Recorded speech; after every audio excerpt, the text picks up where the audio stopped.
Welcome to The Explainer. Today, we're cracking open Sheriff Labrador's case files to pull out two absolutely critical safety rules that are kind of hidden in everyday childhood situations.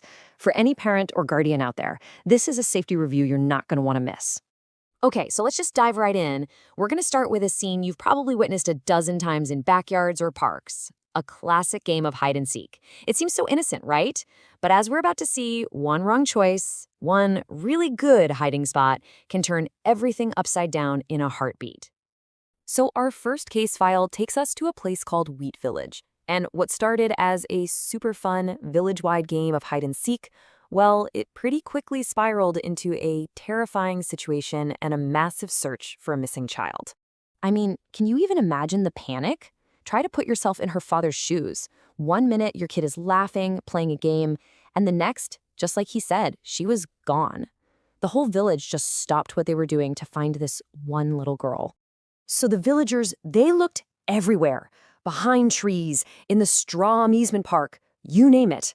But Hoo-Hoo was just nowhere. It was like she had completely vanished, which led everybody to this one really scary question.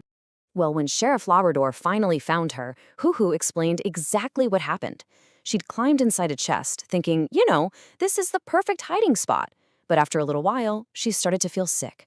And the really dangerous part is, instead of getting out, she just fell asleep.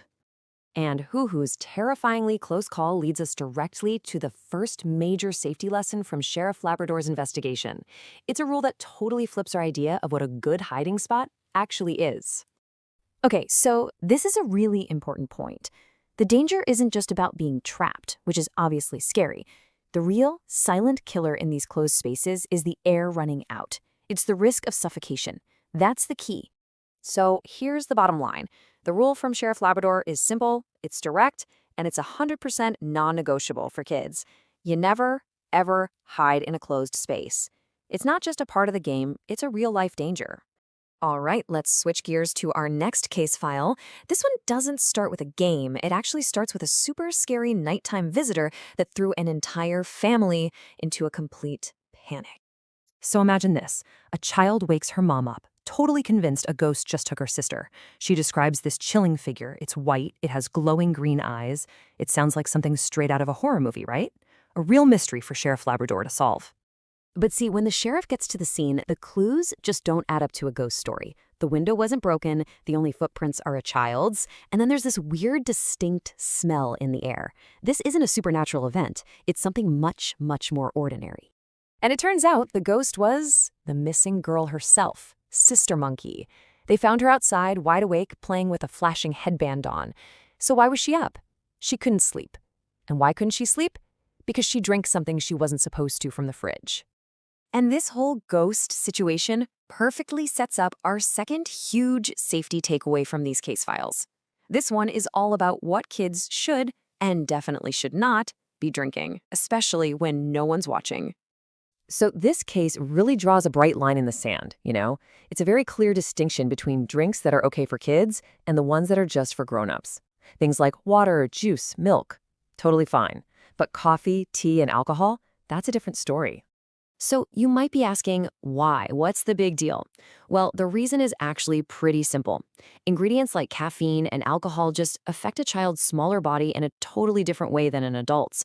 Like Sheriff Labrador points out, they can mess up their sleep and are just not good for their overall health. Okay, so let's pull all this together. We've got two completely different situations here. One about playing a game, the other about grabbing a drink, but both of them boil down to essential, life-saving rules that every single guardian needs to teach. And here they are, side by side, our two big takeaways. First, the hide-and-seek rule, stay out of enclosed spaces, period. Second, the kitchen rule, stick to kid-friendly drinks. They're both simple, they're both clear, and they are both incredibly important. At the end of the day, this explainer isn't just about us knowing these rules. It's about actually sharing them. So take a second and think about it. Which one of these rules can you talk about with a child in your life? Maybe even today.